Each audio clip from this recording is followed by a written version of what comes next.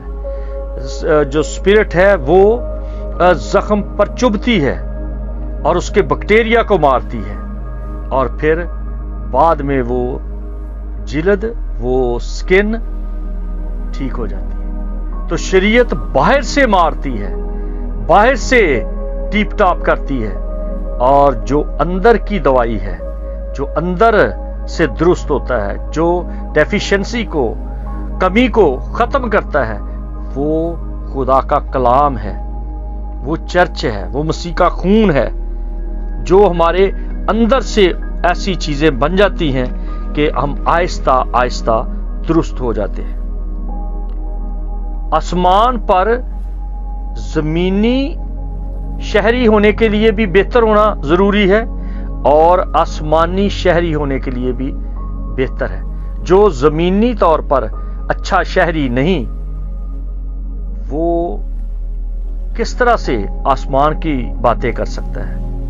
اور جو شخص زمینی طور پر دنیا کے ساتھ اس کے اندر فریب اور دھوکہ فراڈ نہیں ہے، وہ پھر چرچ میں اس کی تعلیم پاتا ہے، سمجھتا ہے کہ مجھے کس طرح سے خدا کی مرضی کو جاننا، آسمانی شہر میں رہنے کے وہ لیسن لیتا ہے، سبق لیتا ہے، وہ سمجھتا ہے کہ مجھے آسمانی شہر میں رہنے کے لیے اصول کیسے سیکھنے ہیں۔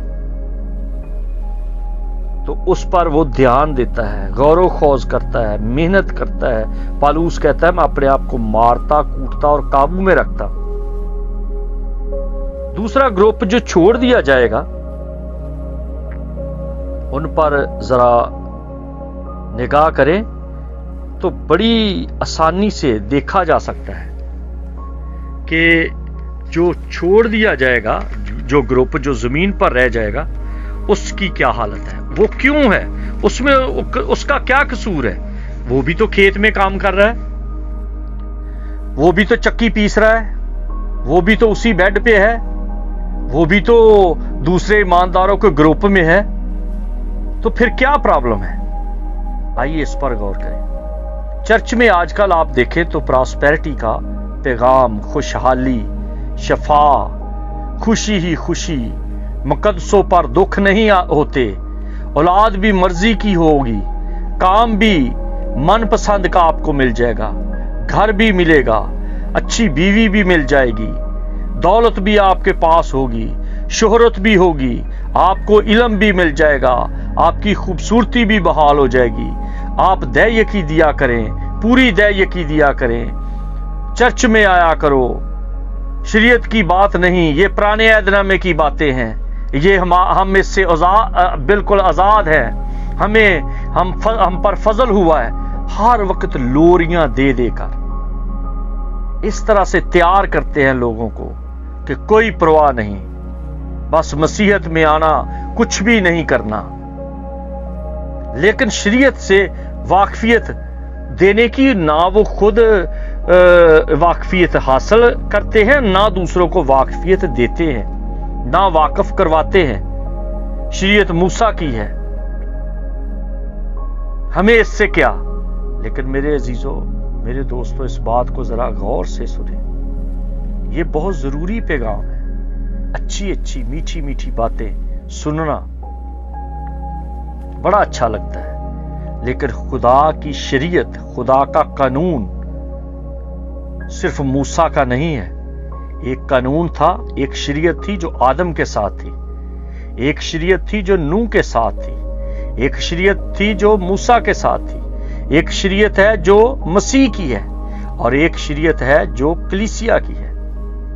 مثال ایسی ہے کچھ، اگر امتحان دینے والا MBA یا MBBS کے لیے تیاری کرے اور اس اسٹوڈنٹ کو بتایا جائے کہ جب تم MBA کر لو گے یا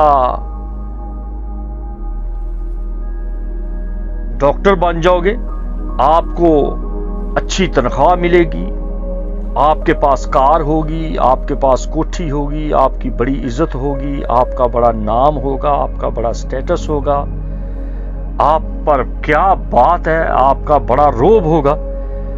لیکن اگر وہ جن امتحانوں میں سے، جن سوالوں میں سے، جن کتابوں میں سے، جن پریکٹیکلز میں سے اسے گزرنا ہے، اگر وہ یہ نہیں کرتا تو کیسے ممکن ہے کہ وہ تمام سہولتیں، لگژری لائف، روب داب، نام، سٹیٹس کیسے لے گا؟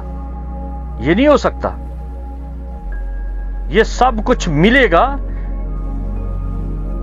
اس کو جو محنت کرتا ہے، جو اپنے آپ کو تمام طرح کی آسائش سے، تمام طرح کے شگل میلوں سے، تمام طرح کے نشوں سے، تمام طرح کی محفلوں سے الگ رکھتا ہے.